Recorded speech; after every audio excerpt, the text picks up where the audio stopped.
Hello, everyone, and welcome to today's event. Today's event is Coding 101. We're going to do an interactive software development workshop with everybody today.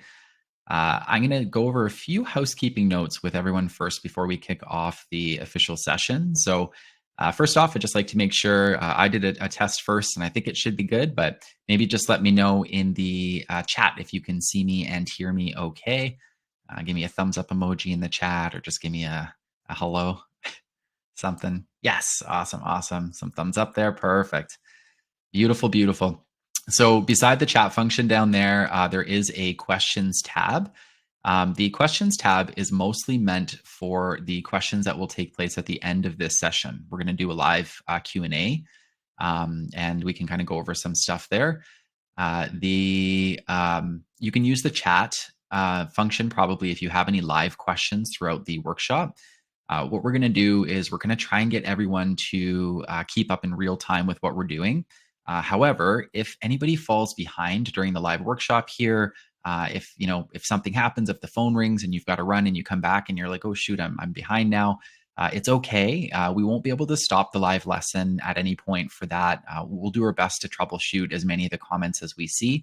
However, the whole session will be recorded and sent out to everybody afterwards. So if you fall behind at all, the best practice would probably be to just kind of sit back, take the rest in visually, write some notes down if you want to. And then once the session's over, go back to the recording and you can kind of pick up where you left off at that point. The recording will also be available on our YouTube channel. It's going to be in a few spots, but you'll get one directly in your email. So, and I will mention that a few times today, just in case anybody trickles in after the first minute or two here about the whole session being recorded. So there's that. And then also, I sent out an email yesterday to all of the registrants for this event with some instructions for the workshop today. So what I'm going to do is, go back over here still. I'm going to make sure that you guys have everything that you need still. So first off, I'm going to share this in the chat for anybody who didn't get that email yesterday and anybody who needs to download Visual Code Studio. That is the link there. Probably best for you to do it now while I'm doing the introduction to the presentation here and before Ben gets on stage, the speaker for today, and starts the actual workshop. It's a free download, and when you go to that link, it should allow you to choose depending on which type of computer you're using, whether it's Windows or Apple, whatever the case may be. Yeah, so somebody just put in the chat they didn't receive the instructions. So this is what I'm sharing right now. So just that link there, that's where you're going to download Visual Studio Code. And then there's also a separate link here. I'm going to share this in the chat as well. This is a link to a Google Doc, and this Google Doc has all of the code for the game that we're going to build today. So just open that on your computer, just have it ready to go. When the instructor takes over this workshop, the first thing we're going to do is make sure everybody's on the same page on Visual Studio Code. And then we're going to go to this document and copy and paste the coding script from below the initial title text at the top, just where the code starts. We'll copy and paste that over into Visual Studio Code and kind of work from there. So should be pretty easy, but Ben will get up and he'll make sure that part's nice and easy for you guys when he's here too. Aside from that, I'm also going to be sharing a little bit of a giveaway at the end of this event. We're actually doing something that we've never done before. I'm excited about it. I'm excited to share the details. So make sure you stick around for that. And normally I ask everyone to share in the chat where they're joining us from, which you can if you like. But today I was thinking instead, maybe I would ask everyone to share what level of coding experience they have. So just because we're doing an interactive session today, you don't have to have any experience at all. So please don't feel bad at all if you say beginner or no experience. But just, give us a general idea of what we're kind of working with in the crowd here. I'm assuming it's going to be a mix. And now, of course, I've got locations and skill levels coming through together, which is okay. Perfect. Noob, zero, barely any, intermediate. Awesome. So lots and lots of beginners in the crowd, no coding experience.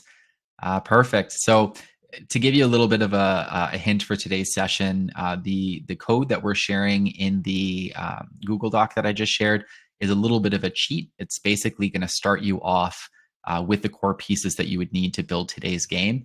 If you were building this game entirely from the ground up on your own, you would have to create this code that we just shared with you. But the purposes of today is to get everybody kind of to the same level, and then go through about an hour session where we can work together and build something. And then, like a playable game that you'll actually get to play. It's not going to be something intricate, like we're not going to build a Fortnite today or anything crazy like that. But, just building the basic Snake game using the code will be amazing. So that's kind of the session here. What we're going to do, I guess, without further ado, I can go ahead and get it kicked off. So I'm going to make the presentation screen a little bit larger here. And I'll go ahead and get this started. So I'll start off here by introducing myself. So my name is Tyler Trapp. I am the event host today, but I'm also the marketing events manager at CircuitStream. I just celebrated my 3-year anniversary with the company just a few days ago, actually. So I've been here for a little bit. And then later on, or not too long here, but I will invite Ben up on stage. Ben's one of our Software Development Bootcamp instructors. And like I said, he's going to lead the interactive coding workshop today and get everybody on the same page building the Snake game. So I'll invite him up in just a few minutes. Before I do that, I'm just going to share a little bit of information about who we are here. So CircuitStream began in 2015 through a network of developers, designers, and creators. And we're now a leading provider of technology learning and game development and design, product design, augmented virtual reality, software development, product management. And we actually offer training courses to both adults and teens, those interested in learning about emerging technologies. Since our start in 2015, we've educated over 50,000 learners globally, and we are constantly updating our curriculum to stay ahead of the curve. And so you can see some of our partners there on the screen, some of our industry partners. It's a little handful of them. Our main goal at CircuitStream is to bridge academics with industry to shape real-world experiences and to teach the skills of the future through innovative learning experiences. You may be wondering, how do we achieve this? We do this through project-based learning. So when we design our curriculums, we begin with employer data and research. And then based on that information, we create the experiences and the projects in our boot camps to provide our students with career-ready skills.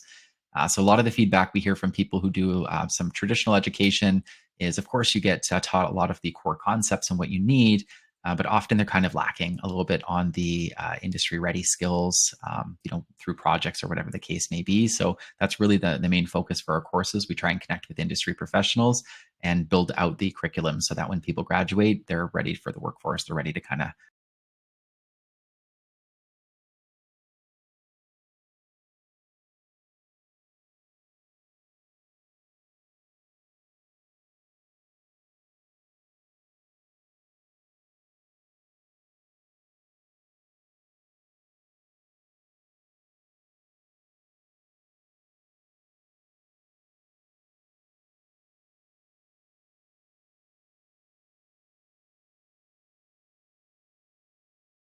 Hey everyone, it's Ben here. Hi. Not sure what happened with Tyler there.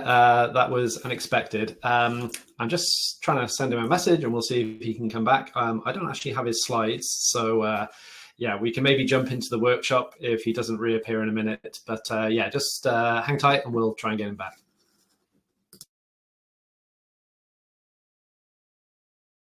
I am sorry, folks. I don't know what just happened there. My whole screen, my whole system just crashed on me here. Hey Tyler, you're back. I jumped on stage just to let people know we're looking for you. Perfect. Thank you, Ben. Thank you. Here, I'll get the presentation back up here for everyone. I'm so sorry. I'm not sure how that or why that just happened, but I can pick up right where we left off. All right. I'm here.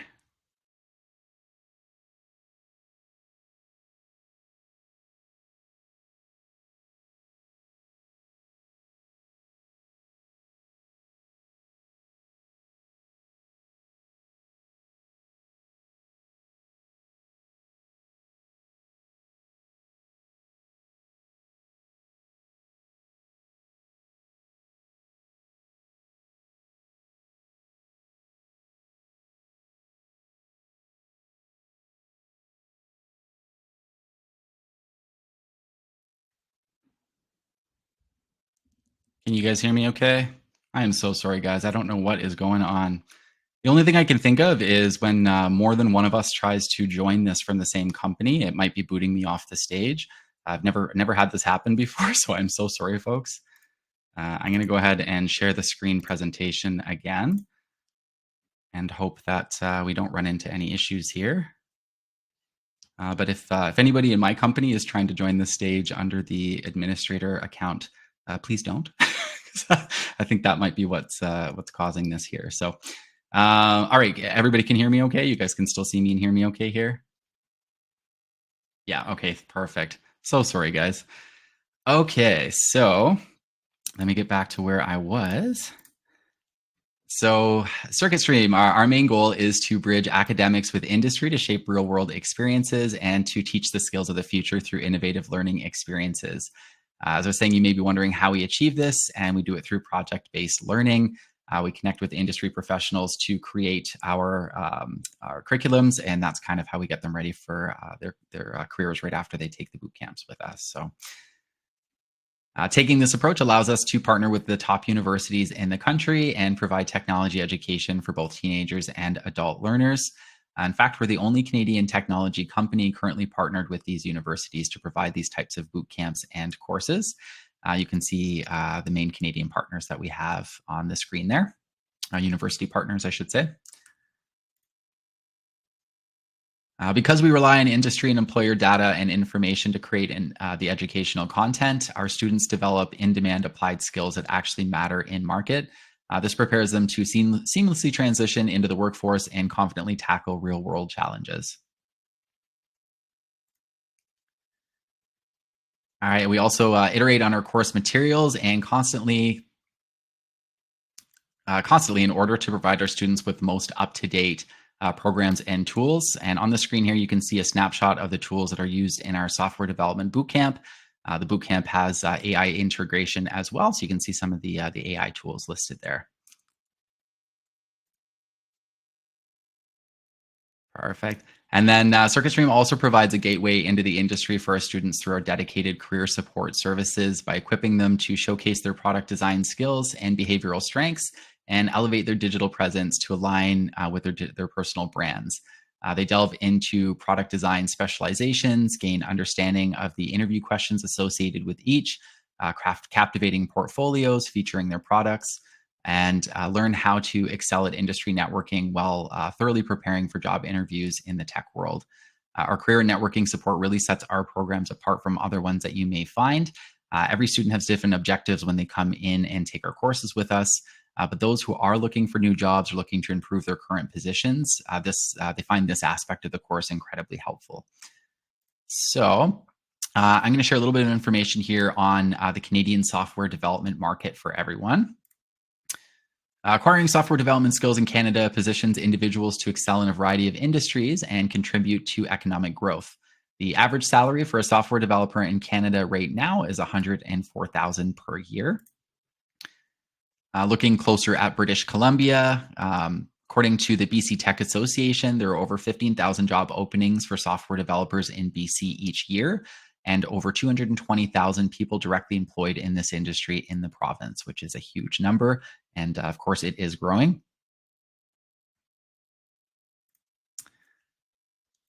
Software development opportunities in Quebec are also abundant and varied, especially in major cities like Montreal and Quebec City. The average annual salary, sorry, folks, for software developers in Quebec is $97,000 per year. And I can see in the chat, Caitlin, you can say who's disconnecting him. Can you see me, Caitlin? I'm just making sure you can still see me and hear me okay. Everybody else can, right? I can see Layla says he's still here. Like, okay, perfect. Okay, good. Yeah, just let me know if there's any issues there, Layla or Caitlin. Sorry, you will get a recording afterwards too. So just in case it's a little choppy for any reason, just check out the recording afterwards there too. Okay. So now a little bit of information about our software development bootcamp in general. It's a hands-on 36-week software development bootcamp, and it's both online and project-based. It has 5 hours of live class per week, 2.5 hours of technical biweekly career labs, and 10 hours of independent study. There are weekly assignments, in-class challenges, portfolio projects, and students complete a capstone project at the end of the bootcamp. Over the course of the 36 weeks, they acquire the skills to master the craft of developing advanced, scalable software systems, including leveraging modern AI tools to code faster and smarter. This foundational course is an excellent starting point for those aiming to establish a career in software development, offering an in-depth introduction into the industry's core practices and emerging trends. And it is completely beginner-friendly, similar to today's kind of online event that we're doing. Anybody who registers for the bootcamp, you don't have to have any prior experience for that. So how old is your software development program, not Circuit Stream? The software development program is one of our newer boot camps. We've had gaming boot camps running for 2 to 3 years. Software development, I don't want to say exact numbers here. I'd probably, you know what, connect with the admissions team after the event if you want like the exact timeline of it when the starting date was. But it's one of our newer ones that we offer through Circuit Stream. But it's probably one of our most successful in terms of outcomes. We have very, very high outcomes for this course. So the Circuit Stream. Okay, I should stop reading the questions now in the chat just because I've got to get through this part here. But those types of questions, guys, throw those ones into the questions tab, and then we can answer those ones together, kind of like as a class at the end of the presentation here. I'll make sure I loop back and we do a little bit of dedicated time for the Q&A there.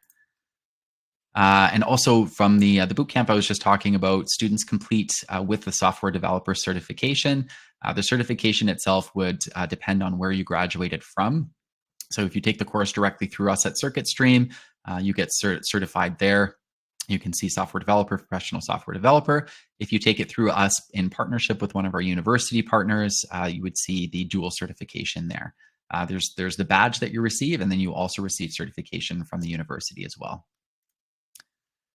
And now, after I shared some information on the company and on the course that we offer, I'm going to officially invite Ben on stage. Ben is one of our software development bootcamp instructors. He already filled in for me when we were having tech issues, so you guys got to see him already quickly once. But he's going to lead today's interactive workshop. I mentioned before having VS Code, Visual Studio Code kind of installed on your system, and then just have that Google sheet opened up. And if you've got that stuff ready to go, Ben should be able to kind of take over and do the coding lesson with you here. So I will go ahead and take my presentation off the screen here, Ben. Perfect. Thanks, Tyler. Yeah, of course. And actually, I'll hop off the stage here too. Just let me know once you're done with the presentation, and I'll hop back up. Sounds good. Great. Well, yeah, I'm sharing my screen, and yeah, I'll explain first of all what we're going to be doing today, and then we'll jump into the code, jump into VS Code, and start writing some code. So hopefully everyone has played the game of Snake before. If you haven't, it looks something like this. So there's a little kind of snake. You move around the screen, and then you can eat these red dots are apples. So if I'm not very good at this game, so I can control the snake to go around the screen and eat the apples. So relatively straightforward game, was very popular on the early mobile phones. But there's a few things going on here, right? We need to move the snake around the screen. You'll notice it kind of wraps around, right? As it gets to the edge, it will wrap back around, and the same deal at the top. So we've got to handle that as well. We've also got to make the snake grow, right? When it eats the apples, it needs to get a bit longer for each apple that it eats. We also keep track of the score at the top. And the other thing, you can't see this, but I'm pressing my arrow keys here to move the snake around, right? So just up, down, left, right to move the snake. So there's a few different bits to this game, and I'll take you through each of them in turn so we can gradually build up the game and make it playable. Okay, so that's enough playing around with Snake. Let's move over to this Google Doc. So hopefully everyone has this open. The link is in the chat. Maybe Tyler, you can just repaste it so we have that fresh. And what we're going to do is we're going to take this code and put it into a code editor.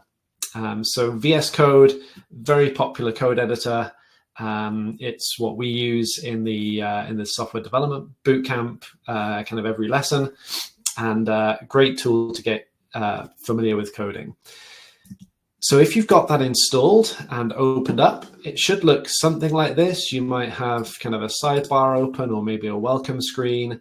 But yeah, if you go ahead and get Visual Studio Code opened up, what we're going to do is we're going to open a new file. So you can go into your file menu here and new text file.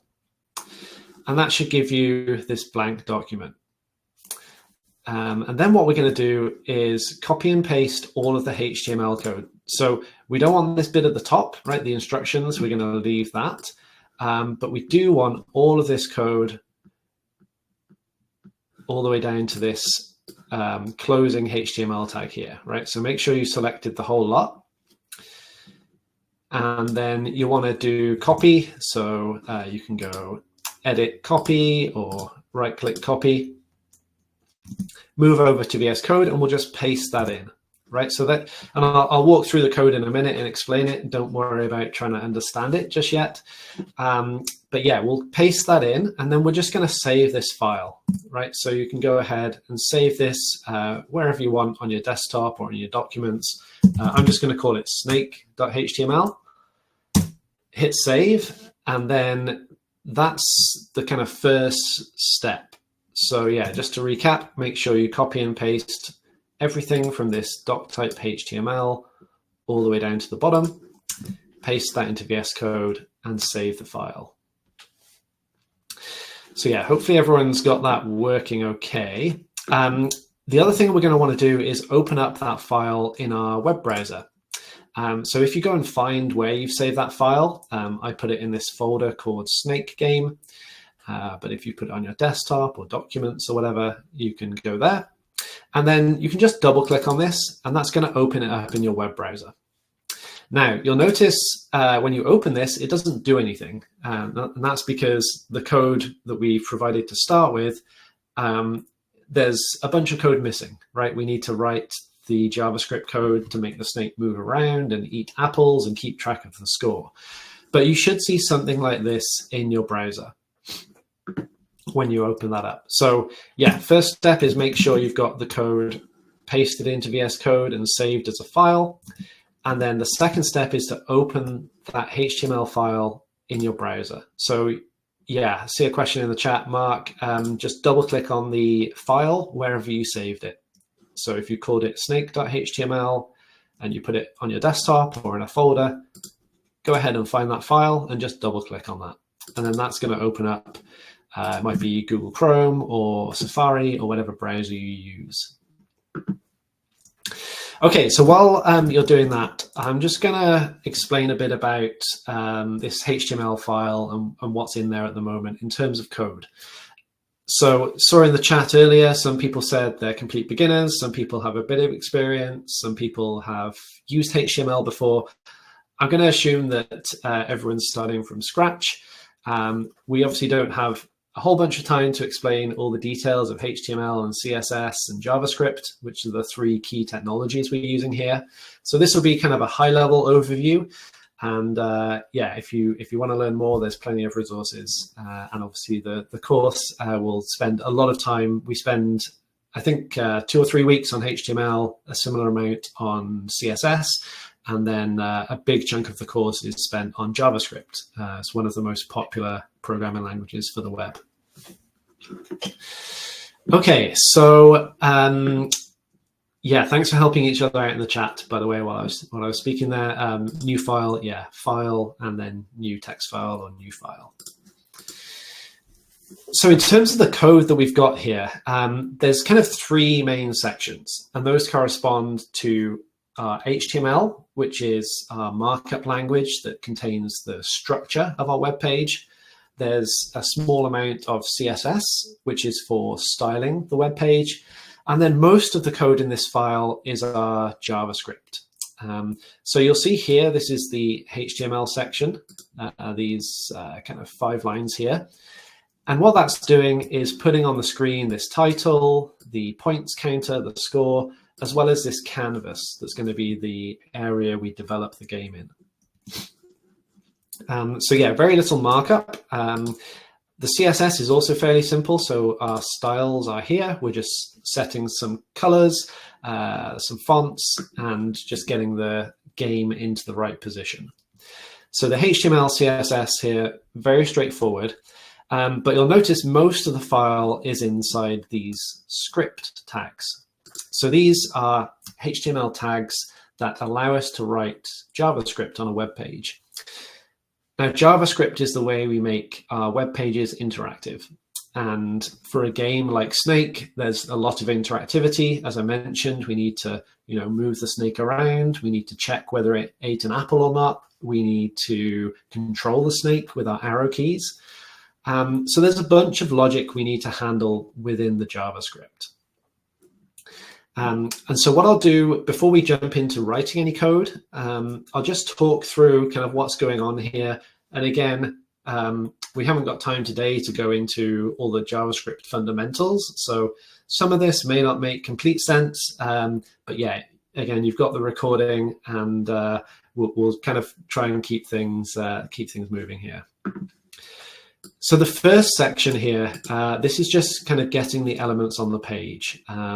So there's a few things we just set up to make the game work. We're going to keep track of how big the cells are and how big the snake is initially. And we also have a data structure here. This is called an object in JavaScript that keeps track of our snake properties. So there's how many properties here? 6 different properties inside this object. We've got an X and a Y coordinate. So that's like the 2D position of the snake on the screen. We've also got a DX and a DY, which is the speed of the snake, right? So you'll see here we initialize one of the speeds to be the same as the cell gap.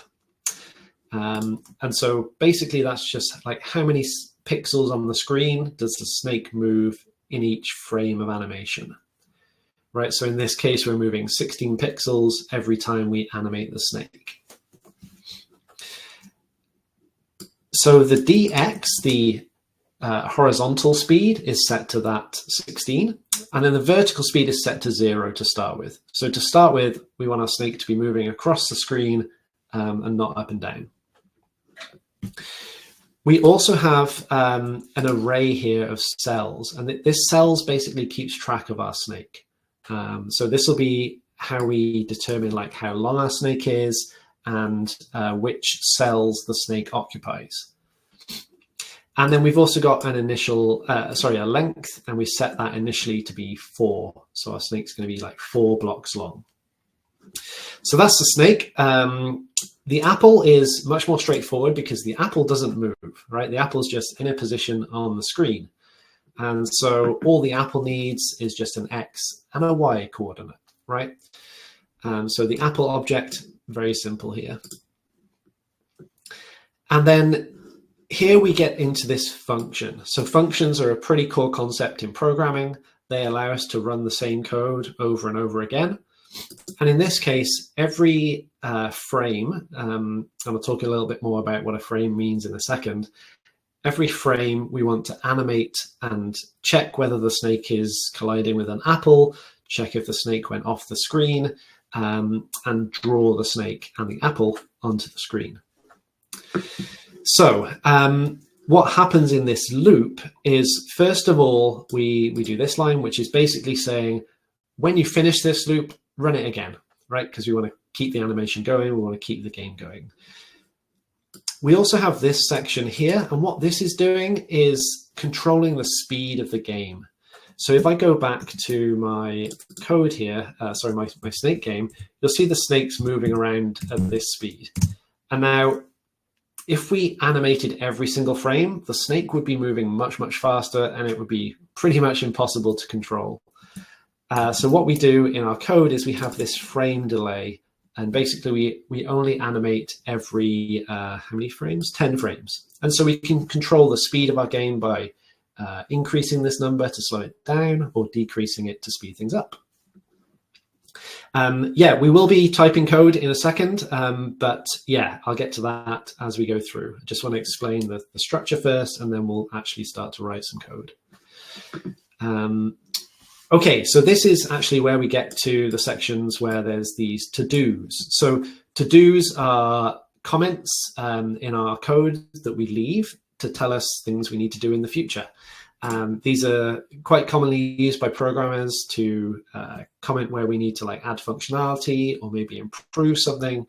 In this case, I've used them to keep track of like where we're going to be writing our code. So I'll just walk through the whole file first, and then we'll come back and start filling in some of these to-dos to actually make our snake move and control it with our key presses. Saw a quick question about count plus plus. That basically increments count by 1. So this count here just keeps track of that those 10 frames that we kind of skip so that our game doesn't move too fast. So yeah, right. So you'll see the to-dos here are numbered. So we're going to do these in order. So there's, first of all, we've got to move the snake around the screen. And then we've got to update like the head and the tail of the snake so it can grow and move around the screen. So that's going to be the first section that we work on.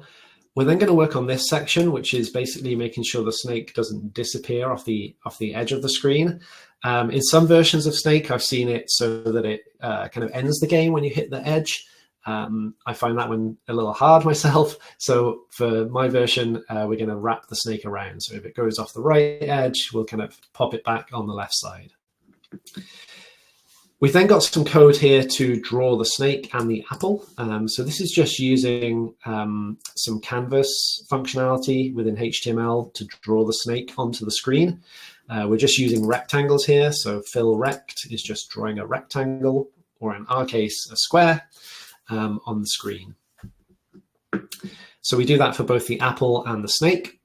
We need some code here to check if the snake collided with itself.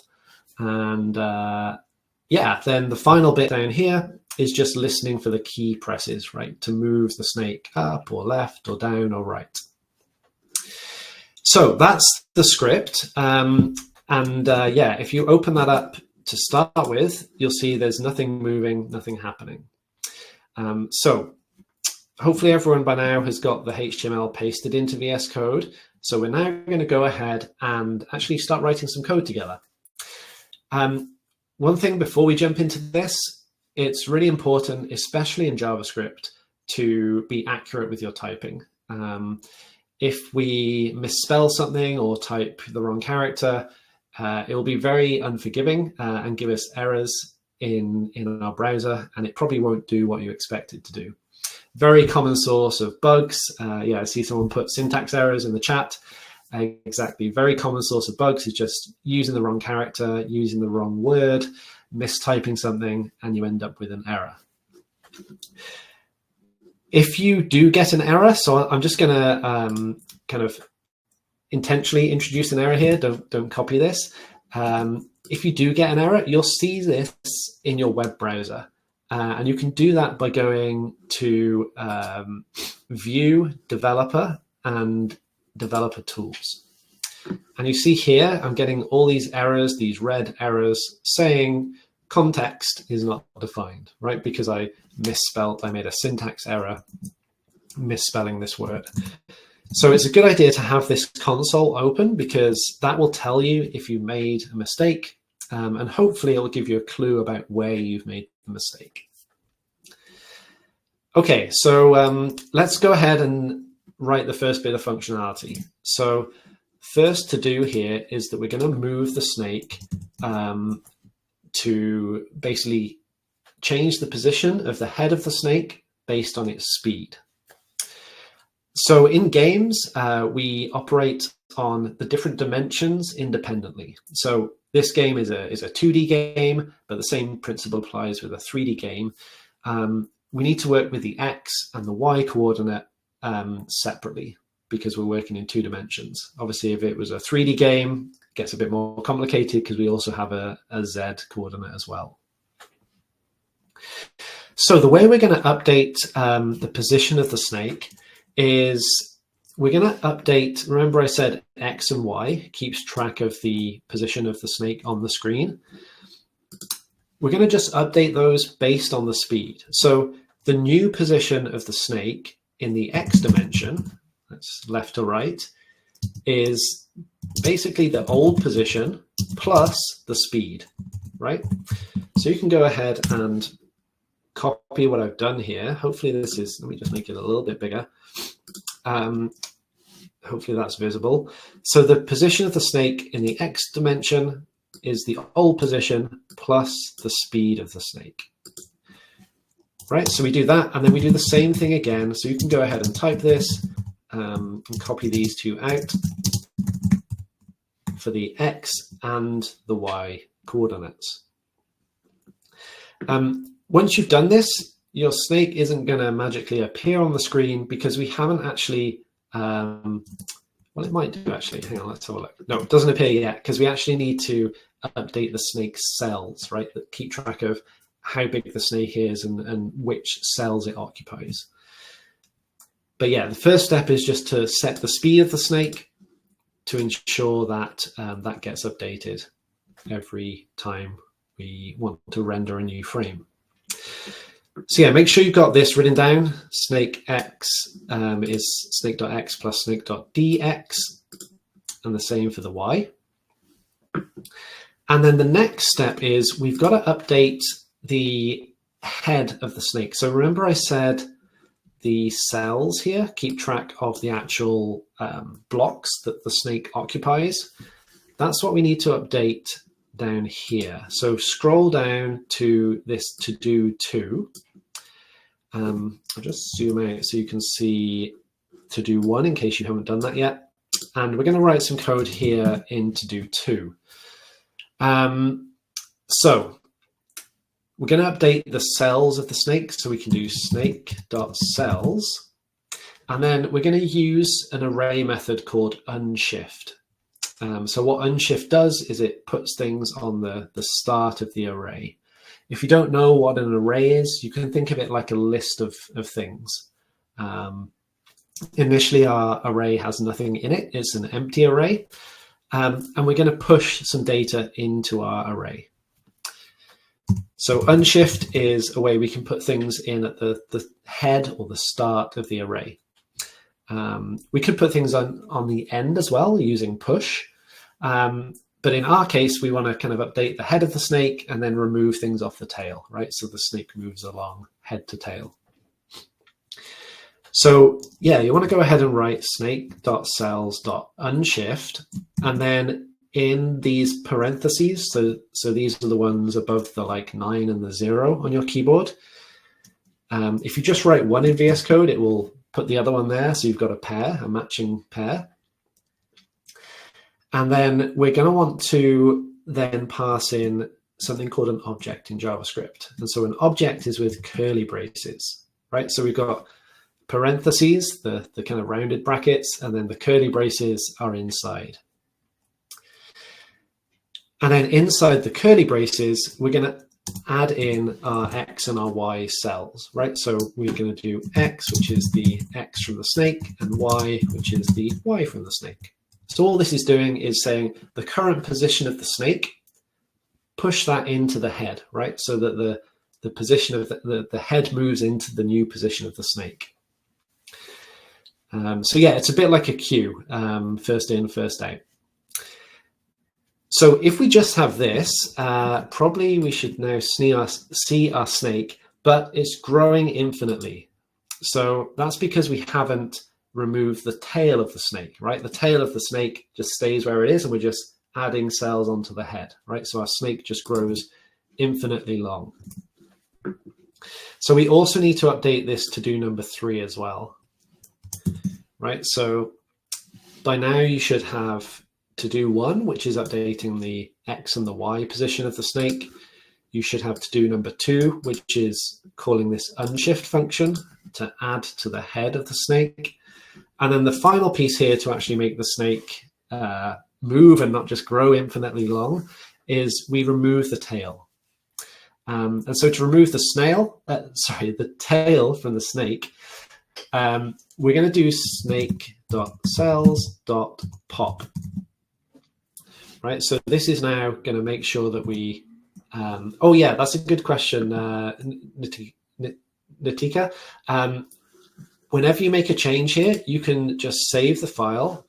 So you can go either file save or Command S, Control S, depending on the operating system. Go back to your browser and then just refresh. So you can hit the refresh button, or you can do Command R, and then that will refresh. So you'll notice if you refresh after just writing snake cells.pop, the snake's disappeared again. And that's because we actually need to check, like what we're doing here is we're putting the new position on and then we're taking it off straight away. So we're back to where we started. So that's not what we want. But what we do want to do is check the length of the snake, right? Because we only want to remove the tail if the snake has got beyond the length it's supposed to be. So the way we can do that is with something called a conditional statement in JavaScript.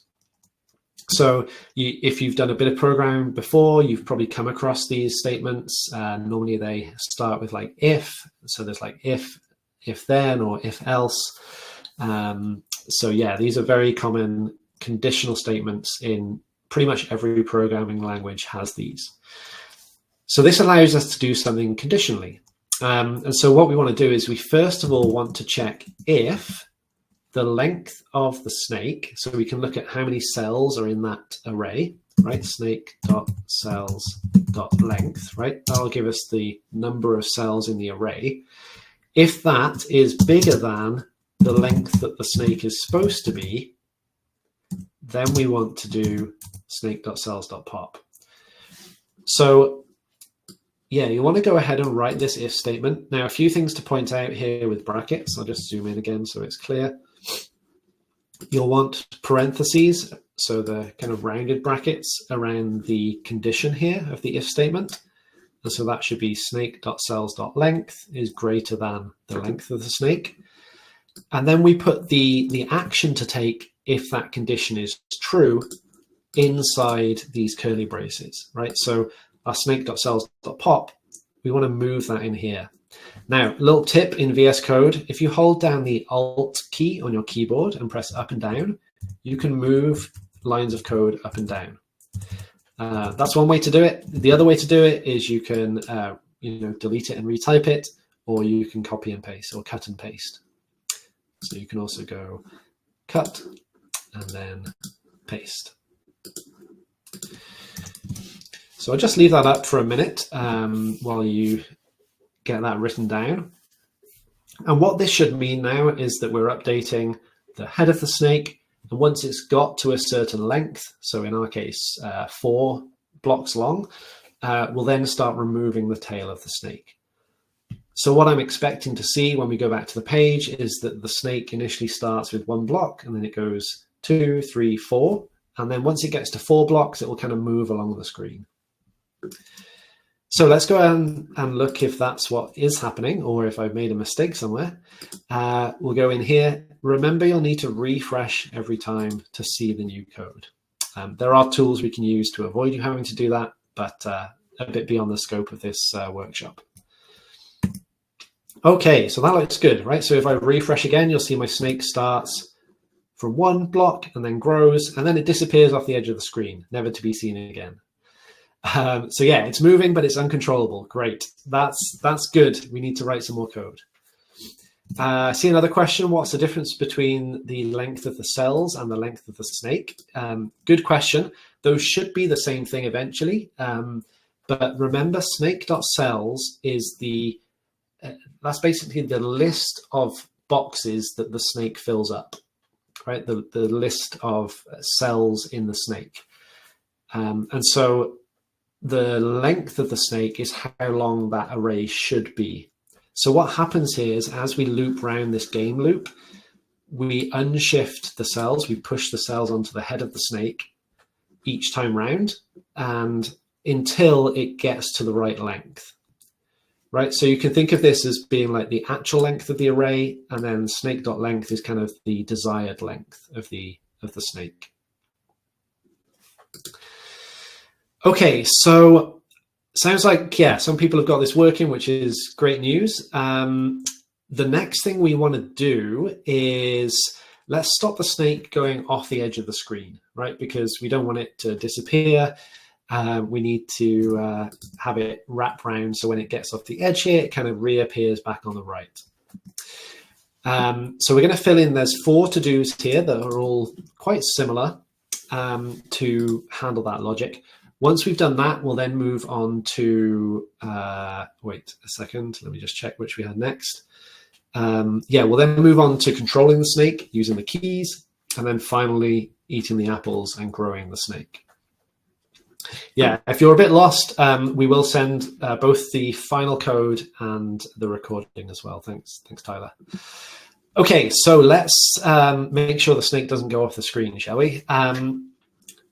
So I've already written some conditional statements here. So we've got 2 conditional statements for checking the X, the horizontal position, and 2 for checking the Y. So for the X one, we basically check if it goes off the left-hand side, so 0's on the left, then we want it to pop out on the right, and vice versa, right? If it goes off the right-hand side, we'll pop it out on the left.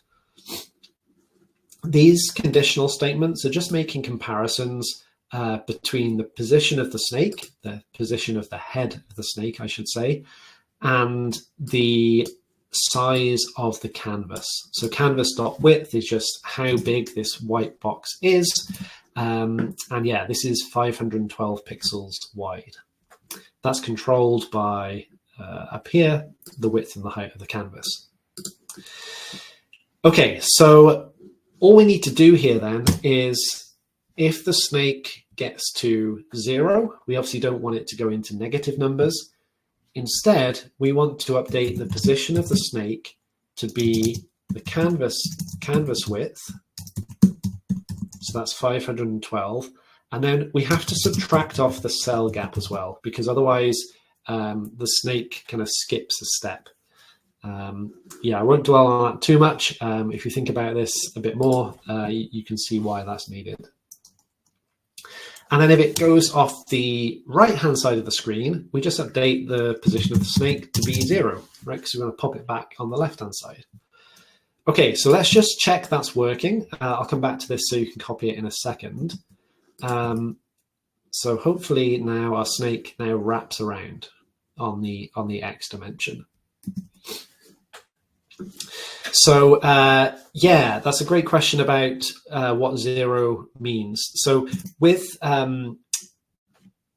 canvas programming, the X coordinate is at the top left here. So 0, 0, I can't annotate, I don't think, in this, but 0, 0 up here is the top left, right? So then we go from 0 all the way to 512 on the X-axis, and then down the page on the Y-axis.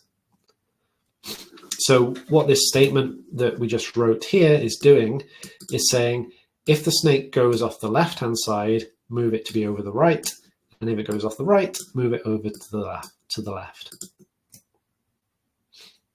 Okay, I'll leave this code up while I write the Y logic, the vertical logic. The logic for the Y coordinate is the same thing.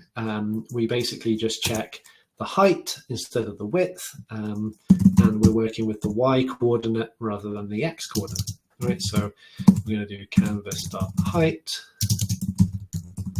and then we're going to update snake.y to be 0 if it kind of drops off the bottom. One thing that's a bit confusing compared to, like, if you're used to working with graphs where the origin is 0, 0 down the bottom left, it's a little bit different on canvases on the web where the origin is at the top left. And that's basically because of how we look at pages on the web. We start at the top and we work our way down, whereas with graphs, you always start from the bottom and work your way up. See another question here about the cell gap. So the cell gap basically controls how big these boxes are. So yeah, basically the cell gap is set to 16. And so that means that our snake, or sorry, each box of our snake is 16 pixels wide. And so the reason we need to use that here, where we wrap the snake around, is because otherwise it would be like, we have to account for that width of the head of the snake when we're calculating the new X or the new Y position. If you didn't have this, there would be like one frame of delay when the snake moved from the left to the right. Okay, so hopefully everyone has this working now. You won't be able to test the Y, kind of the vertical logic, because we can't move our snake yet, but that's going to be the next step we do. So yeah, make sure you're updating the snake X to be the canvas width minus the cell gap, or 0 in the second case, and then the same thing for snake Y.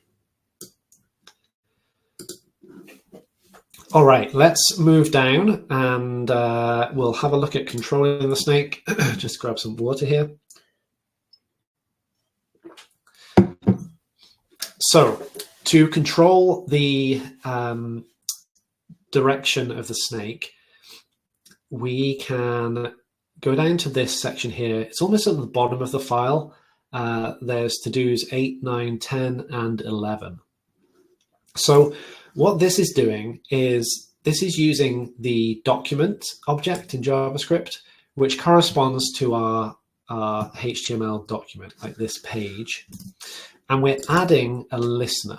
And so what a listener does is it listens for certain events, and then it runs some code when that event happens.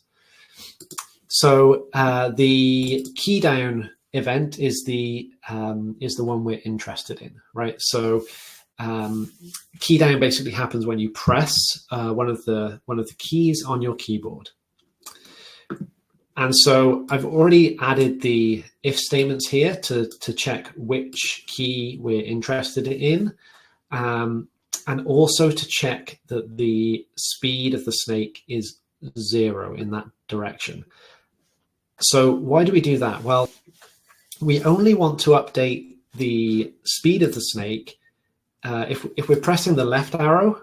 We don't want the snake to kind of reverse direction, right? You can't kind of just spin the snake around 180 degrees, right? If you're moving from, say, left to right, you can only go up or down. If you're moving up, you can only go left or right. You can't go up or down. So that's what this check is adding here, is basically making sure we can't like U-turn the snake or move the snake in the direction that it's already moving. So we've got some conditional statements here for the left, up, right, and down arrows. And so yeah, these ones, we're going to have to update the speed of the snake. So remember, if we go back up to the top, the speed is in these dx and dys. And the speed initially is the same as the cell gap because we want the snake to move 16 pixels every frame in the X dimension, and in Y it's 0, right? Because the snake is not moving up and down. We can change this around. We could start the snake going like top to bottom if we wanted. Go back here, refresh, and then you can see it's going top to bottom. But yeah, you don't need to change that. That was just a little demo. So what we do need to do is update some code here and fill in these to-dos. So when we press the left arrow, what do we want to happen? Well, we want to make sure the Y speed is 0, right? Because if we press left, we want the snake to go left. But what should the dx be? What should the speed left to right be? So if it was cell gap, so 16 pixels going right, what should it be if we're going to go left? Well, it's going to be minus 16, right? So we can use negative numbers within JavaScript just fine. So we're going to set the speed of the snake in the X dimension to be minus cell gap, right? So that's just the minus symbol on your keyboard. You could also do cell gap times -1 if you want it to be more explicit. But yeah, either one works. And we want the Y speed to be 0, right? Because if we press left, we don't want the snake to be going up and down. And then we can just fill in similar logic for all 4 of these. So for each one, we're going to be updating the X and the Y position of the snake. So I'm just going to go ahead and paste this in to save myself some typing. Just make that a little smaller so you can see it. And then we've got to think about, for the up arrow, what do we want to happen? Well, if you press up, we don't want to be going left and right, so that will be 0. But we do want to be going, we want to change the speed of the Y direction. And now, remember I said in a canvas, we start with 0 at the top. So if we want to move up, we actually need a negative number here. So that's cell gap times -1.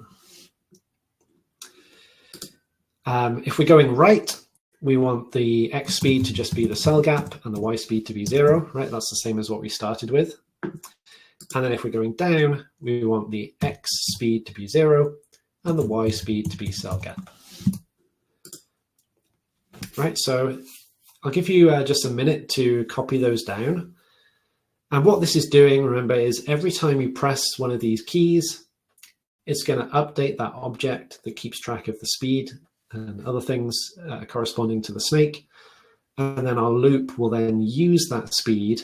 Remember, the first bit of code we wrote was using that speed to update the position of the snake.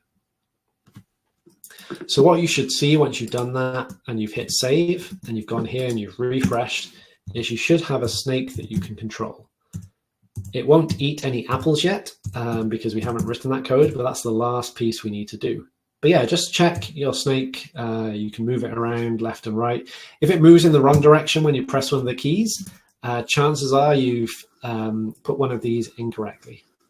Right, so just make sure you've got these all correct and that when you're pressing left or right, you're only updating the speed of the X and the Y is being set to 0.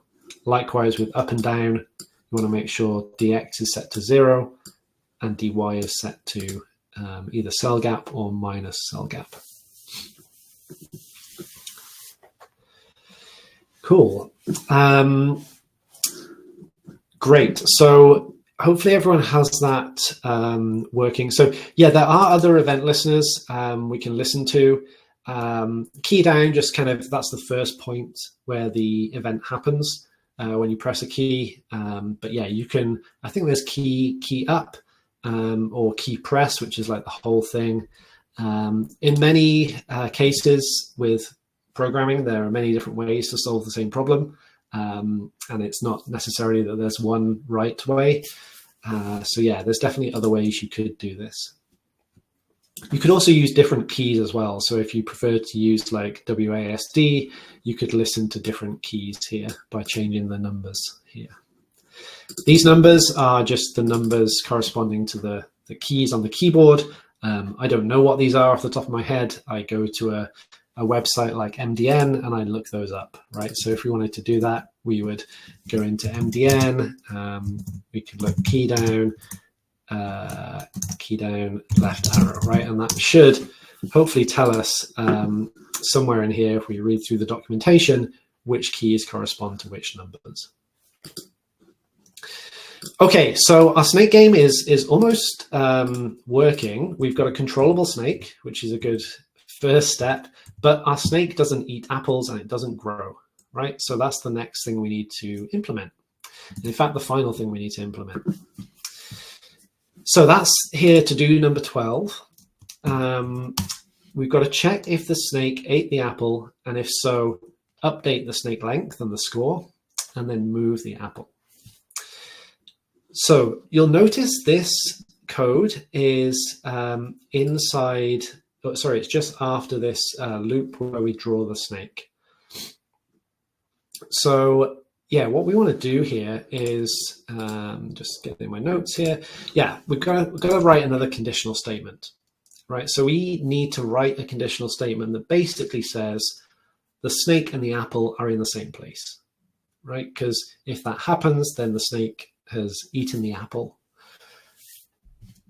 So if you think about it, we have the position of the snake and the position of the apple, right, in these X and Y coordinates. So we can say that the snake ate the apple when the X position of the snake, so snake.x, is equal to the X position of the apple, and the Y position of the snake is equal to the Y position of the apple.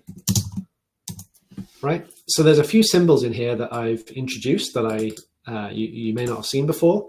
One of them we saw down here, this ampersand, ampersand.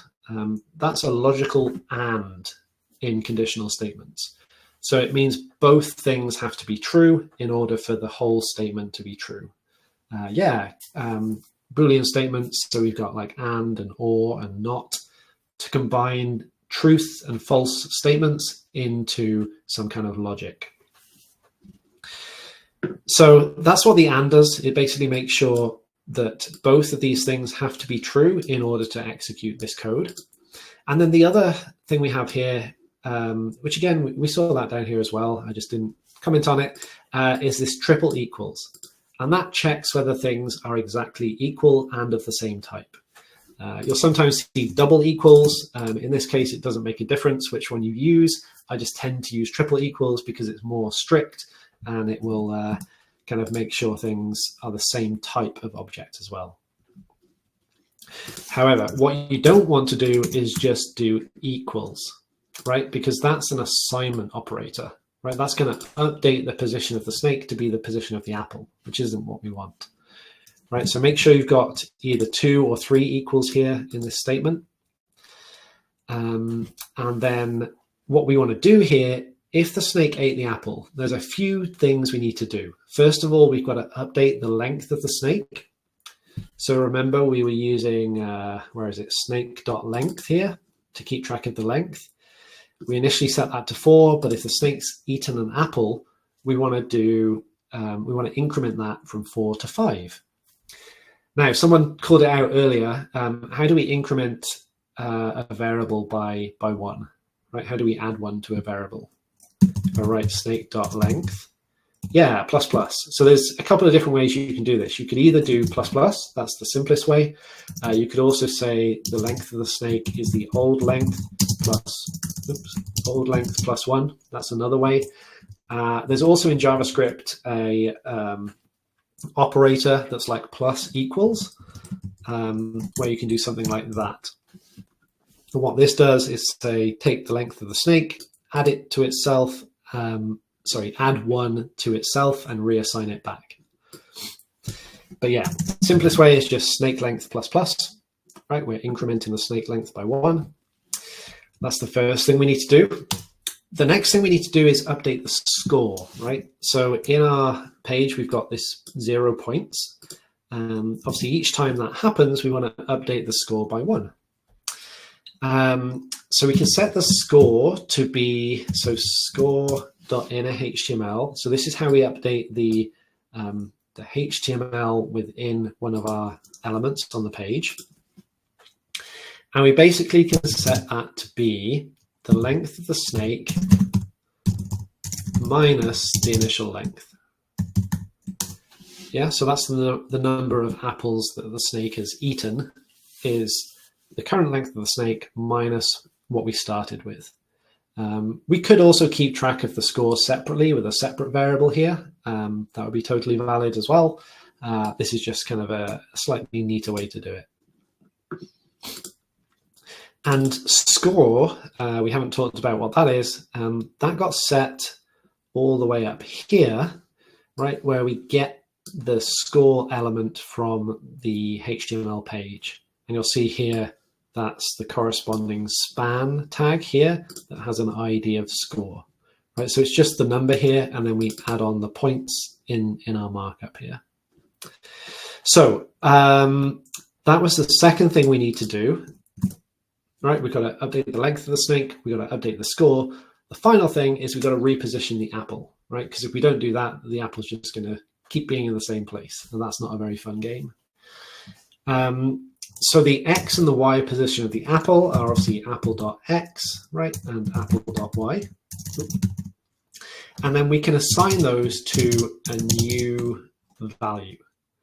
And so this is where we're going to use some math functions to basically make a random number somewhere on the grid and put the apple there.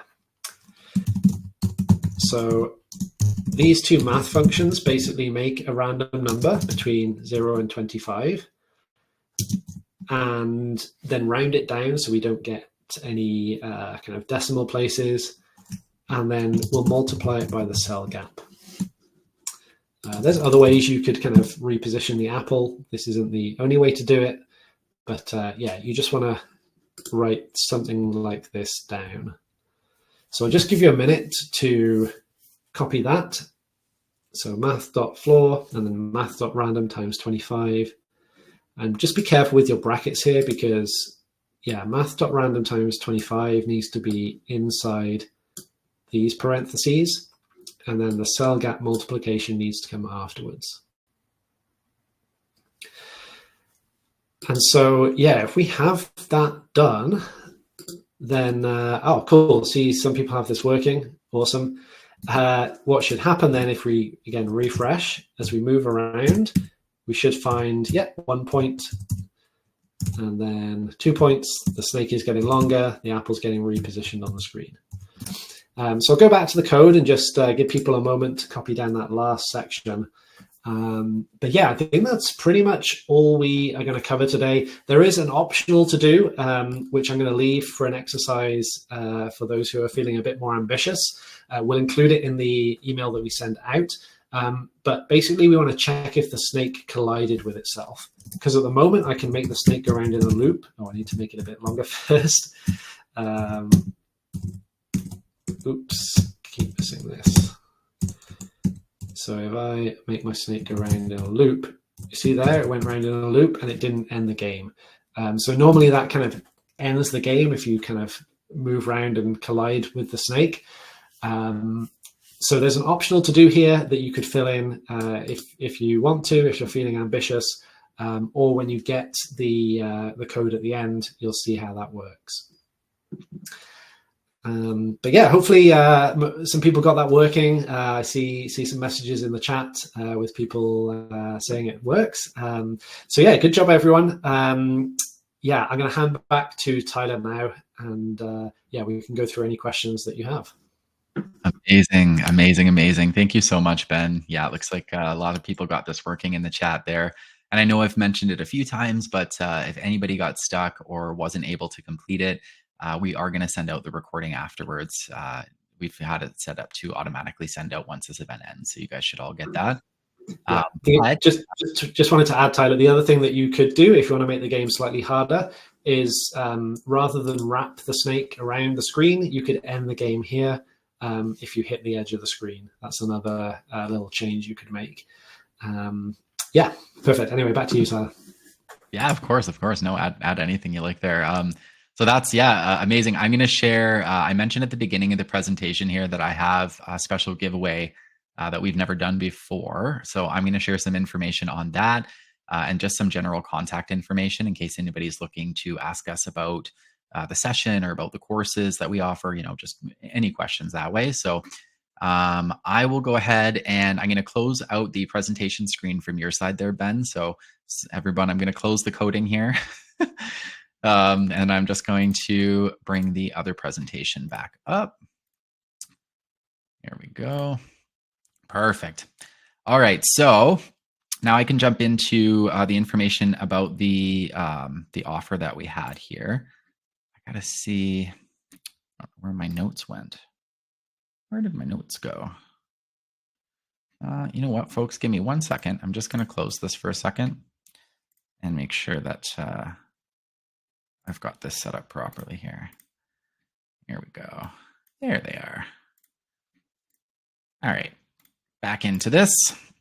So Ben's going to be up in just a few minutes too. We're going to do some Q&A, guys. So if you guys have any questions for him, we'll try not to focus too much on the technical questions for the workshop today. I mean, if anybody has a couple quick questions just to fix something up, you can absolutely put that in. But more so if you have questions overall about the industry, about the courses, about, whatever the case may be, feel free to put those into the questions tab. And we're going to loop back in just a couple minutes and answer those. But first, I want to share the information on our special offer that we have. Why is this not working on my screen here for some reason? There we go. Okay, so the giveaway that we have today. So basically what we did is we tried to put together a package here for new software developers So the idea was if you were looking at becoming a software developer and you're registering for a course like one of our boot camps, for example, um, having this package would be incredibly helpful. GitHub Copilot is the AI tool through GitHub.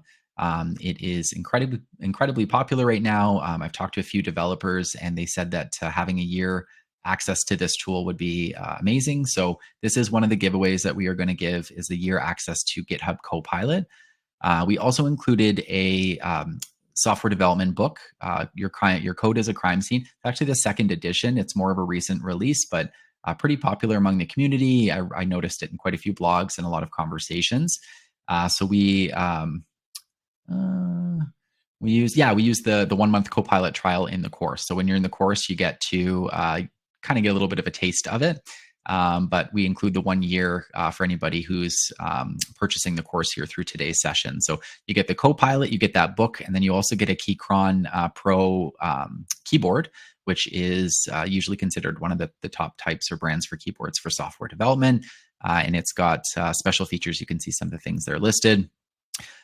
So basically, these are available for anybody who's looking at purchasing our upcoming fall boot camps. So we're calling it the Back to School giveaway. It's meant for our September and our October cohort starts. I think one of the time slots for our September cohort may be sold out. I'm not sure how much availability we have for the second one. And the October one, I didn't get a chance to look at today. So I'm hoping that we have seats available and the time slots there.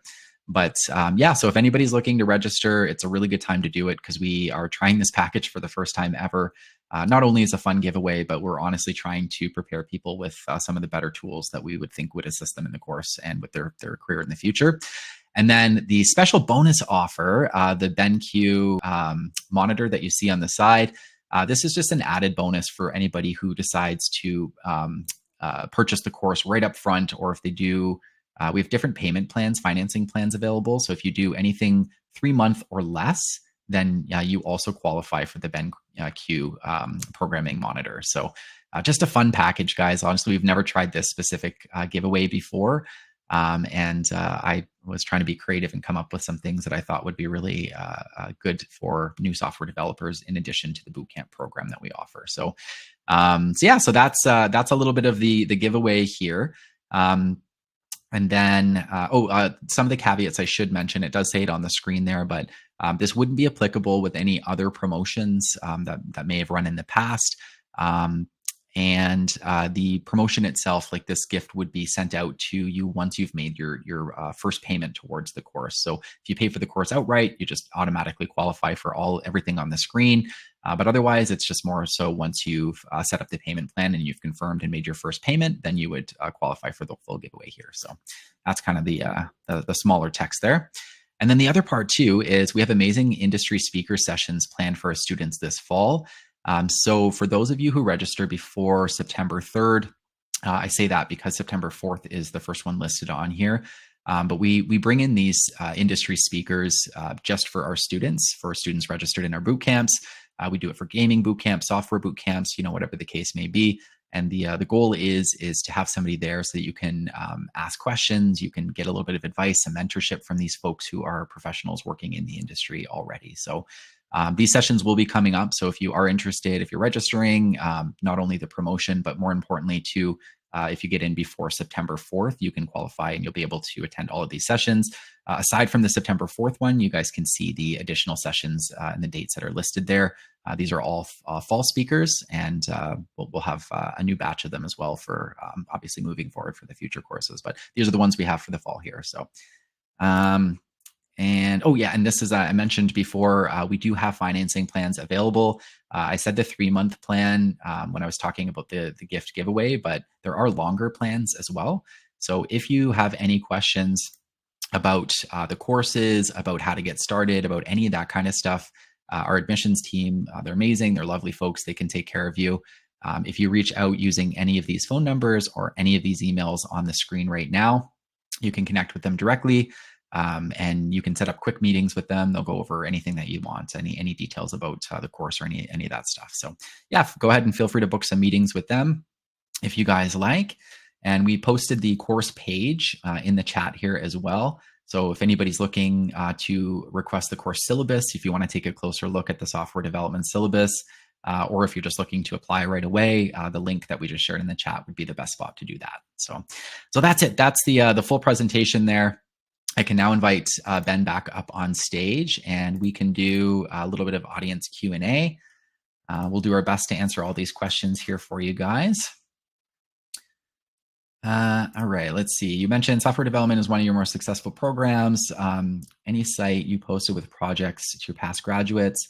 Ooh, I don't know if we have them posted on a website or not. The best, Mohammed, the best spot to do there would probably be to connect with the admissions team. They can send you links. They can just email you the links if they have it, or if they're not posted on a website, they can physically send you the projects, or send you something in like an email style. So we certainly have that. I know we have a lot of projects because our students all create them as they go through the courses. So there's certainly content there that we can share with you.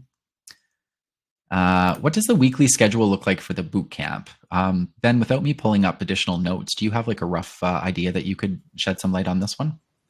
Yeah, sure. So I'm not sure if it's the same for every single bootcamp. I think it is. But yeah, we do 2 lessons per week. So those are about 2.5 hours per lesson.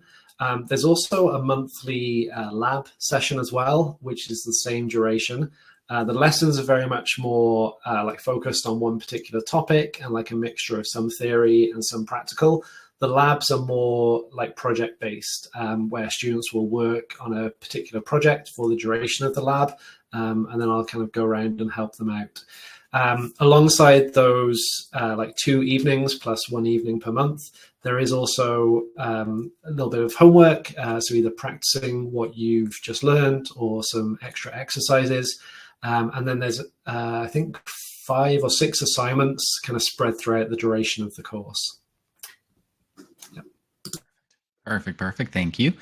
I would have been reading that off, so it's better that you just tackled that one as one of the instructors. Ben is one of the instructors. How many instructors are involved in the software development program? Is there a Discord channel for the? Yeah, so we have a Discord channel. We have a server for all of our courses. I mean, basically, once you sign up or register for any of our courses or boot camps, you're added into our Discord server, and then you can just kind of be in the appropriate channels for the course that you're in. Once you complete the courses with us, you get to stay in those Discord servers for life. So you don't boot you out. You get to kind of hang out in there and network with new students, existing students, whatever the case may be.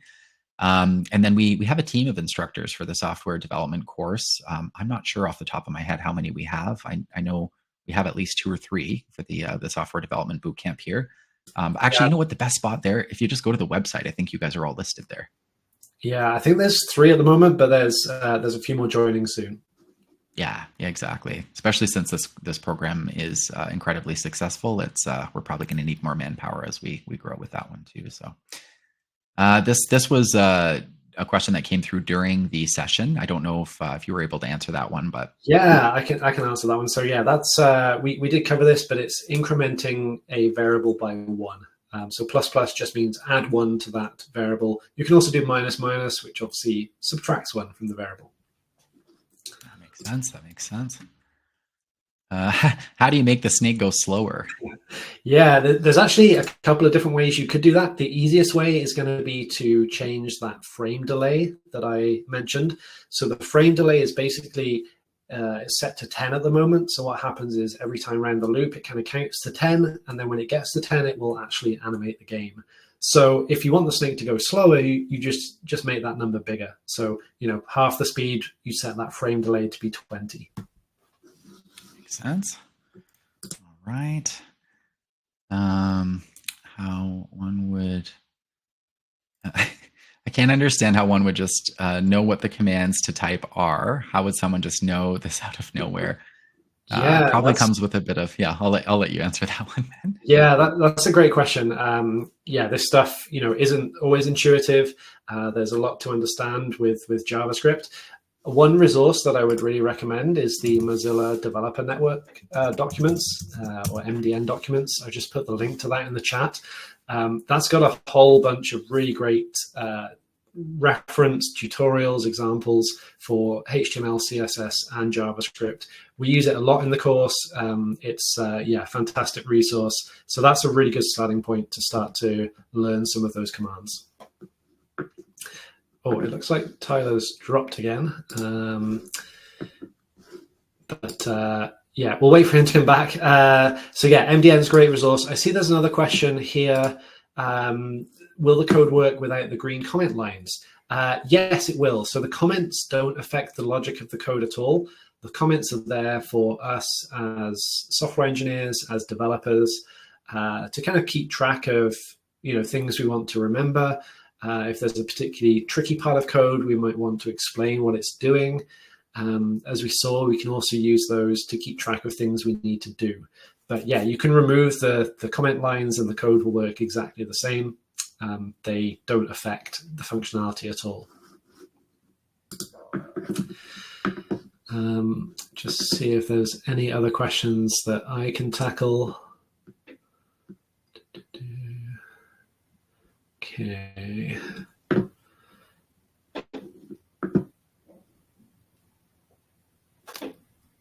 Yeah, I don't know the answers for these other questions. They all seem to be more like admissions or Tyler related questions.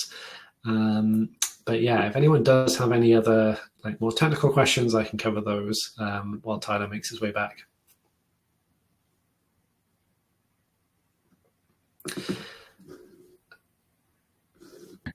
Hey Tyler. I don't know what is going on. I think earlier it was an issue with the admins coming in, logging in simultaneously, and now it was a tech issue where it just crashed on me and my computer in general. So, cool. I answered one of the other questions here, but I'll hand back over to you now. You're back. Yeah, for sure. Thank you, Ben. Let me get back to where we were here. All right. Do you have any programs for people already in the industry looking to improve their skills? Yeah, I mean, it kind of depends on your level, where you're kind of coming in from. But the bootcamp's meant for beginners, but it's also meant it covers a lot of advanced concepts pretty quickly over a shorter period of time. So if you have some experience, usually what I say to people is the first couple of weeks of the bootcamp might be a little bit more of a refresher for you. You'll probably still learn things that you didn't know, but a good chunk of it could be a refresher for you. Whereas as you move a little bit more into it, there's a good chance that you're going to end up tackling things that you don't know. Again, I'm just assuming. I don't know what your level of experience is. If you're incredibly experienced, then it may be a little bit too beginner friendly for you, but I'll let Ben talk to that too. We do have a couple of students who have quite in-depth experience with other programming languages. So there's one person on the course at the moment who has really great Python experience, but he hasn't really used JavaScript before. And so, that's a great example of someone with more experience can come in and then learn a new skill or a different language. Yeah, absolutely. And if you've been a developer previously, a lot of our students too will be people who have skills from, a few years back, and they're looking kind of like what you just said, looking to improve their skills or upskill on things that they had previously. And this bootcamp would be really good for that too. We keep everything up to date, so we're trying to teach things that are current and accurate. Are there any options for part-time MC in computer science? So we're just offering the boot camps that we have, and the boot camps themselves would be, I guess they're considered full-time, but you can do it in conjunction with your regular life. And if you have a job, part-time or full-time job, but that would just be the courses that we're offering there. Yeah, we do cover a couple of computer science concepts, like some algorithms, data structures, sorting, that kind of stuff. But it's the course is mainly focused on practical web software programming, and the computer science part is a kind of small section. Awesome. This is why it's so helpful to have you here too, one of the instructors. All right, what would be the industry recognized certification for software engineering? So the certification that we offer is through Circuit-Stream, and then it's backed by the university, depending on the partner. I don't think it's CompTIA certification for that, but it would just be certification through us at Circuit-Stream and then through the university partner as well. For the promotions, these are the prices for the ones who registered for the boot camp. Yeah, exactly. So if you're registering for the boot camp through this session here, those promotions would be applicable for you once you've confirmed your course and once you've made the first payment. So you just have to kind of go through a little bit of the process with the admissions team. Make sure that the course is a good fit. Make sure, of course, that we have seats available for the cohort that you're looking at. And then if that all aligns and we have availability for you as soon as you're registered and you make your first payment, they'll connect you through to me and I'll collect some information from you and I'll be sending you some fun gifts in the mail. Um, are there any engineering related options available as a career? I mean, software engineering, just in general. I mean, like basically, we're covering software development. So I'm sure there's titles that would be considered software engineering that would be applicable for what our course would teach. There's a bunch of different titles that would really come through it: programmers, developers, engineers. It just kind of depends on what you're doing and where you're applying, and what country you're in and where you're applying as well. So. Um, I've experienced as a front end developer. I have experience, sorry, as a front end developer, but it's challenging to get interviews right now. Any tips? Yeah, I can jump in there with one thing I've noticed over the last probably 5 years or so. There's been a real shift to more focus on full stack development. So you'll see a lot more job postings like asking for full stack skills. If you don't know, full stack is front end and back end. Yeah, companies these days are looking for developers who have experience across the whole range and can handle both the front end and the back end. So yeah, one of the reasons the course covers both of those things is to cater for that like industry requirement of wanting developers who can kind of do the front end, the HTML, the CSS, making things look great, but also handle the back end logic as well. Totally.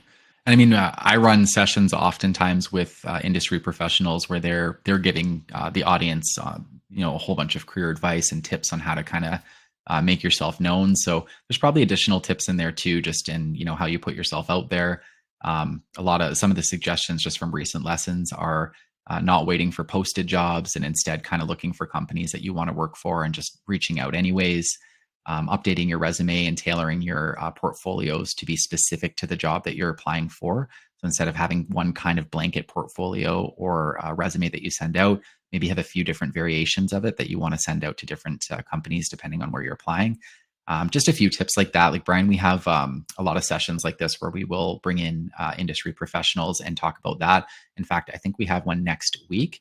So if you go to circuitstream.com, Brian, and go to the very bottom of the page and click on the events tab, take a look. I think we've got one coming up next week, and it's another software session, and it's going to be a little bit more industry focused, where we're going to talk about tips and tricks and things that you can do to kind of break into the industry that way. So we'll probably have some more advice for you there too. Hopefully that helps. Let's see what else we got here. Is there any internship opportunities during the boot camp or placement guaranteed after? We have a huge career component built into the course where you're doing kind of career labs throughout each of the weeks. And then at the nearing the end of it, you take your capstone projects and we bring everyone into a room together for what we call a student pitch day. And we invite industry professionals into the room. They take a look at the student projects. They provide real-time feedback and advice. And if they have opportunities available right away, oftentimes they'll provide contract opportunities, internship opportunities, junior level roles, whatever the case may be. Those are usually kind of in and around the space that the students would be qualified for immediately coming out of the boot camp. Sometimes intermediate roles, but usually more at the junior level. So, there's not a guaranteed placement program, but there's a ton of additional career support offered through our boot camps. It's one of the things that kind of sets us aside from competitive programs that you might find out there too. And like One Eye's on our career team. Kevin, if you have any more questions on that too, we can always book you direct meeting with One Eye, the student outcomes manager, and she can give you a good indication of like some of our career partners and some of our success stories. I know we've had quite a few of the students in the current software camp already or secure employment before they've even completed the boot camp. Actually, a quite impressive amount, I think, this last one here. So So yeah, Kevin, reach out to us. If you reach out to the admissions team using the contact details I shared before, they can connect you straight through to 1I, or they may even be able to provide some of that those details for you directly too. So here. Thoughts on we're mixing my existing finance accounting skills and mix with software development. What opportunities exist or coming in the market? I feel like there'd be a ton of opportunities there, but do you have anything topical, Ben, that you could think of for that? Yeah, I think like a lot of the opportunities, I think if you've got a finance background, are going to be related to like billing, payment systems. I know a lot of like e-commerce operations have like Stripe integration. So yeah, having a good understanding about like finance is really great for those kind of roles. So yeah, I think having that like familiarity with numbers and good understanding of like logic and finance is a great addition to the software engineering skills as well. Yeah, and it's actually a great point in general. That's something we get asked all the time. Like, what types of jobs would I qualify for after I take the boot camp? And one thing I usually say is it kind of depends on if you're combining previous existing skills with these new skills that you're learning, or if you're looking to kind of start brand new. And in cases where you are looking to kind of combine previous skill sets with what you're learning, oftentimes you'll qualify for little bit higher level jobs right out the gate versus some of those who would be at beginner level kind of finishing the boot camp. So just little extra encouragement there for you too. It's usually a good thing to have some previous skills that you can combine. And what would you say would be a good high level approach to making this snake game? Setting all your construct tackling, I'll let you answer this one. Yeah, perfect. So yeah, if you kind of look at the code, there's kind of like some setup stuff that we do, right, to initialize the snake object, to get the right variables in place, and then we have the loop. So a lot of games will have this loop where every frame it runs and updates things on the screen. And yeah, as for like how to go about like thinking about the problem, how to like break it down into smaller chunks, that's one of the key things we learned during the boot camp is how to like take a high level problem statement, like let's make a game of Snake, and then split that up, break it down into smaller components, and tackle each one separately in small lines of code. So like trying to do the whole thing right from the start is really hard to grasp. So what we do as software engineers is we split them down into smaller and smaller chunks and solve each of those chunks in isolation. Makes sense. That makes sense. I was going to say that was the last question, but a few more have come in here too. If you're brand new to this, you basically learn the basics. Yeah, exactly. So the boot camp starts off with the core principles and the basics of everything that you'd need from coding. You don't have to have any coding experience or anything in advance. Of course, if you do have some, it's always going to help you, but you certainly don't have to have any.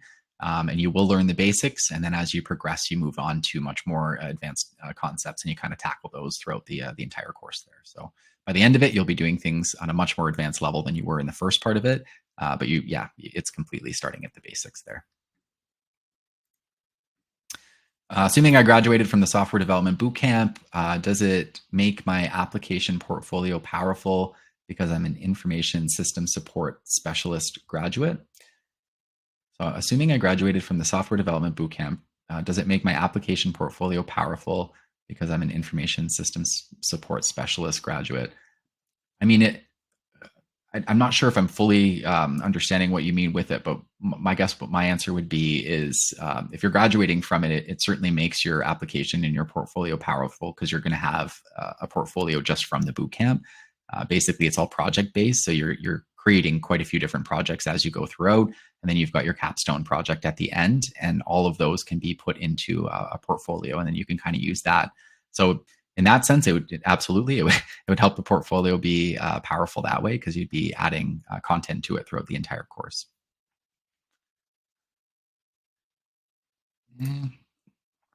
I heard software engineers will always be needed regardless of AI advancements. Yes, I've also heard that.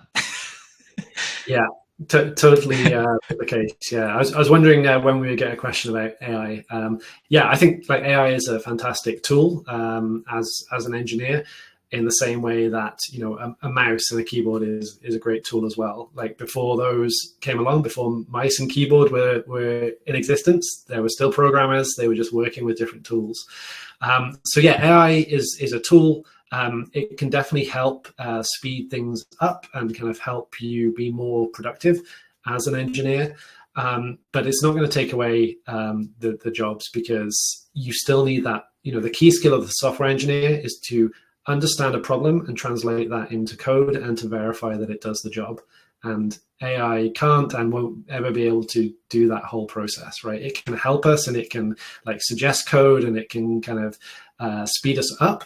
But the core purpose of an engineer, will not be replaced. And all AI is going to do is speed us up.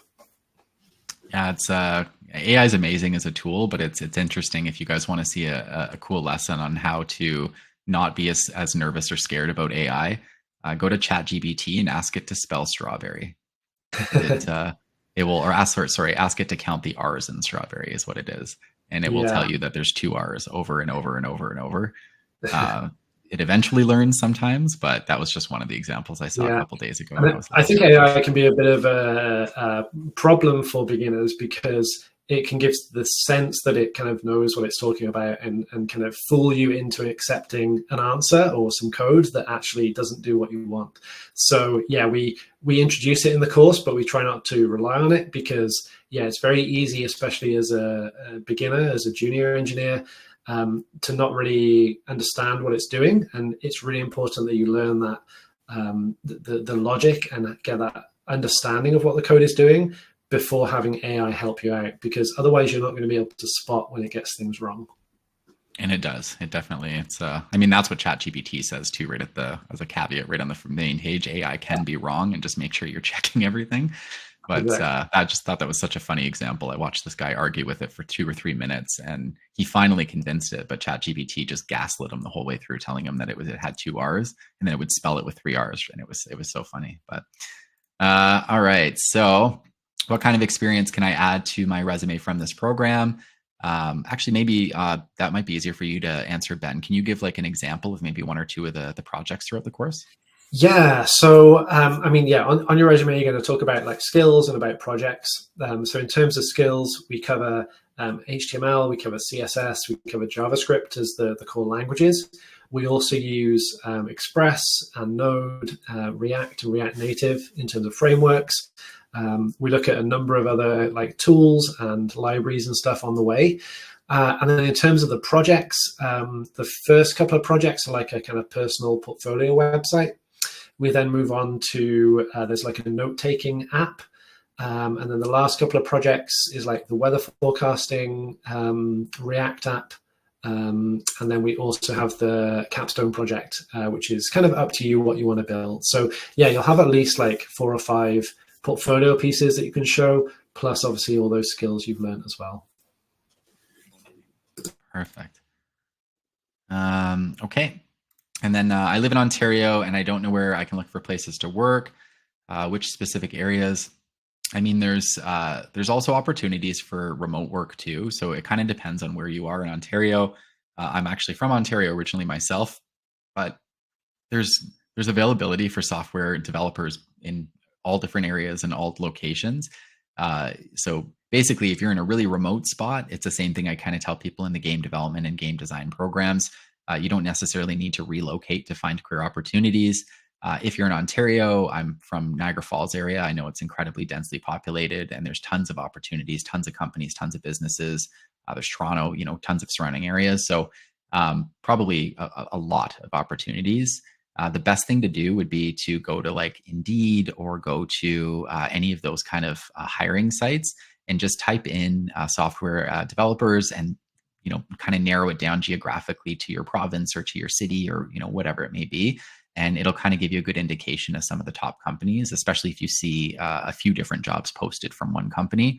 Like Google may have several postings versus just one sort of thing. So that's my best advice there. I see you kind of nodding, Ben. Do you agree with that? Yeah. Okay, sweet. Yeah, sounds good. Yeah. Cool. All right. Well, I think that's all the questions here, guys. I'm going to flip over to the chat really quickly and just see if I missed anything there. I have to go. Very interesting. Of course. Thank you for coming. Thank you guys. Thank you everyone. I'll take a quick moment here too and say a huge thank you to you, Ben, for taking the time today to run us all through the lesson and get everybody playing a playable snake game. Looks like lots of Yeah, people got it. you're So welcome. thank you. That was fun. Yeah, I'll have you back again. We'll do another one of these in the future for sure if you're cool with that. But Yeah, sounds good. um, and oh yeah, and I said to everyone earlier, so this session will be fully recorded. This is going to be emailed out to everybody after the event. We'll probably post it on our YouTube channel as well, Circuit Stream's YouTube, in the next couple of days here. So you should be able to find it there. But yeah, if anybody's looking to register for the course, just make sure you let them know that you attended this event and that you're applicable for that promotion. And then once you make your first payment, they'll be sure to send you guys back over to me, and I'll send you some keyboards and some screens, or whatever you qualify for there. So, but all that aside, thank you all of you for joining us today. Take a look at circuitstream.com, the bottom of the page, the events tab. Feel free to register for the software development session we have next week. And otherwise, I hope everybody has a fantastic long weekend. I guess if you're in Canada here, well, I guess in general, but yeah, everyone have a fantastic long weekend, and we will see you at the next event. Cheers, everyone. Bye.